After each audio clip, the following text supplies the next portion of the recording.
Il peut y avoir des réactions, bien sûr, parmi nos invités intervenants, mais je voudrais maintenant donner la parole dans la salle. Et c'est Jérôme qui va faire ce boulot difficile de sélectionner parmi les nombreuses mains qui se lèvent.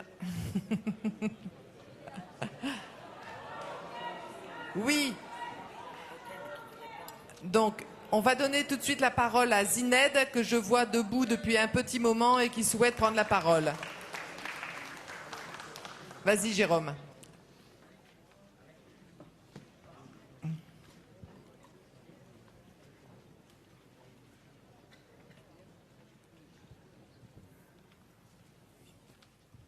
Alors, merci. Je me présente d'abord. Je m'appelle Zineb El Razoui. Je suis militante du mouvement du 20 février au Maroc, un mouvement qui lutte pour une vraie démocratie au Maroc.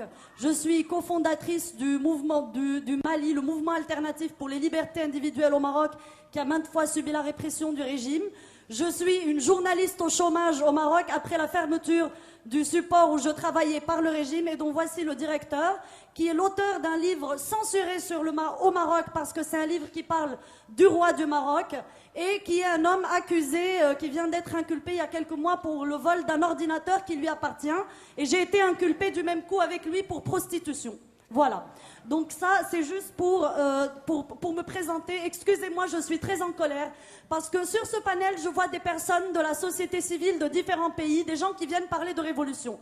Sauf pour le Maroc où on a affaire à un conseiller de Mohamed VI qui vient parler de la révolution du Maroc. On a monsieur Driss Yazami qui est le conseiller de Mohamed VI qui est là pour parler de la révolution au Maroc, qui a parlé de choses très littéraire et très généraliste et qui a escamoté réellement ce qui se passe au Maroc. J'aimerais vous répondre point par point. Je ne veux pas être très très longue. Vous avez parlé... Merci de ne pas être très très longue. Oui, je ferai de mon mieux. Vous avez parlé... Vous avez parlé de la transition qui aurait commencé au Maroc depuis 99, depuis l'avènement de Mohamed VI. En 99, au Maroc, on nous a dit maintenant Hassan II est mort, vous êtes en démocratie. Et c'est ceci la doctrine officielle de l'État marocain. Vous avez parlé de l'instance équité et réconciliation au sein de laquelle vous avez siégé. Le rapport général de cette instance n'a jamais intégralement été rendu public. Les passages sur Ben Barka et les fausses publiques n'ont jamais été rendus publics. Par ailleurs, les recommandations de l'instance équité et réconciliation, aucune de ces recommandations n'est jamais entrée en vigueur. Vous avez parlé de la Moudawana, du code de la famille. Moi, en tant que femme marocaine, j'explique que ce texte est tout sauf égalitaire. J'hérite toujours la moitié de ce que vous, en tant qu'homme marocain, héritez, même si je paye mon café au même prix. Moi, en tant que Marocaine athée, l'État du Maroc m'interdit d'épouser l'homme de mon choix. Cet homme est obligé de se convertir à l'islam et je passe d'autres inégalités. Je parle aussi de...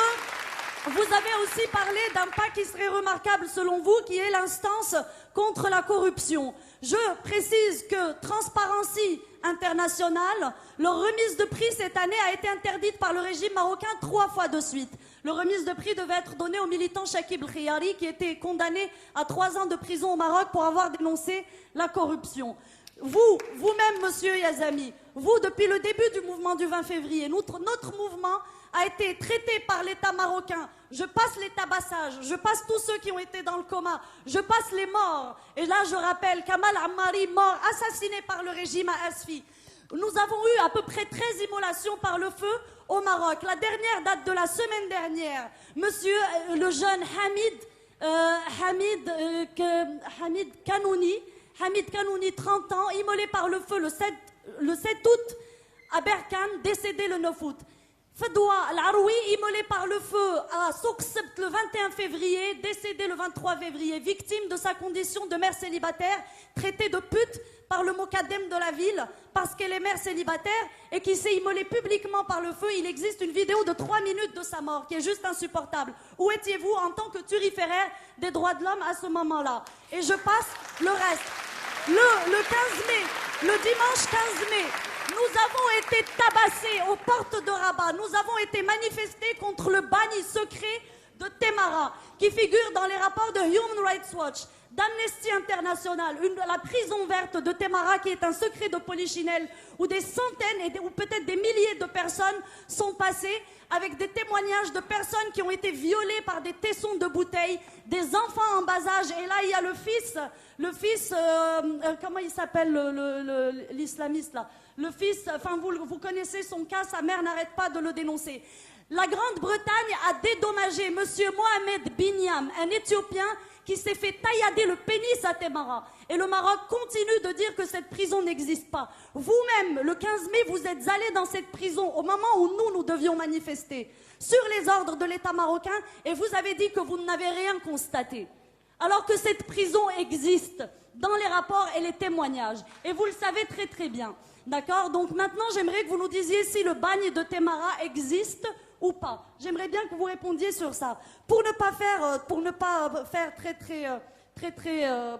faire long, vous êtes le conseiller de Mohamed VI, 7e monarque, 7e tête couronnée la plus riche du monde après les monarchies pétrolières d'Arabie Saoudite. Mais quand vous ramenez le PIB de ces pays au PIB marocain, vous le retrouvez vite en tête. Ce monarque que vous dites qui est là depuis 14 siècles. Jusqu'à récemment, il possédait 60% de la capitalisation boursière marocaine. Il est dans l'agroalimentaire, dans la téléphonie, dans les assurances, dans l'immobilier, dans l'hôtellerie. Il est partout. D'accord? Quelle est la différence aujourd'hui entre Ben Ali et Mohamed VI? Est-ce qu'on aurait reçu un conseiller de Ben Ali pour parler de la révolution tunisienne? Est-ce que ça se serait passé? D'accord? Donc, vous, juste pour conclure, la Constitution marocaine est un simulacre. C'est une Constitution qui consacre l'islam religion d'État, le droit divin, où il n'y a pas d'égalité homme-femme. Est-ce que vous pouvez conclure, Zineb, Je vais conclure très rapidement. Où il n'y a pas... D'accord? Cette Constitution n'a pas été faite par une constituante comme le demandait le peuple marocain. Elle a été faite par 18 personnes, dont vous, qui ont été nommées par le roi, qui n'ont aucune légitimité de représentativité du peuple marocain. C'est une constitution cocotte-minute concoctée en 3 mois dans les arcanes du palais royal. On a eu 10 jours pour la voter, pour la soumettre à référendum. Elle a été votée à 99% de oui, ce qui est un score digne de la Corée du Nord. D'accord? Donc, ne venez pas nous parler de démocratie, monsieur le conseiller du roi. Ok, voilà. Merci Zineb.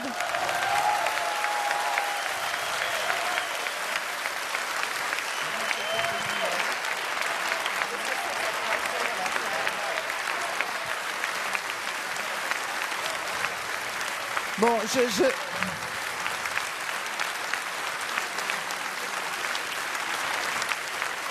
Non mais écoutez, moi j'adore les ambiances chaudes.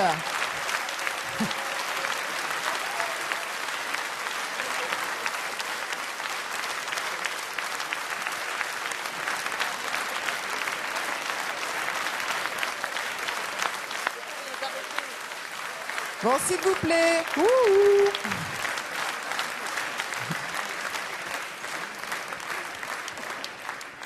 Bon voilà, moi j'aime bien les ambiances chaudes et les discours enflammés, mais je me dois, parce que je me dois de vous dire 2 mots sur les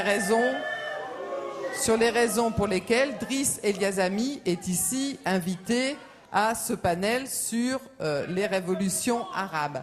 Driss Eliazami, il est non seulement le président du Conseil national des droits de l'homme au Maroc, il est également le président de la Fondation euro-méditerranéenne pour les droits de l'homme et c'est une personnalité tout à fait incontournable avec laquelle le groupe des Verts, depuis de très nombreuses années, a mené des combats extrêmement essentiels, très importants, et qui a été toujours aux côtés du groupe des Verts au Parlement européen pour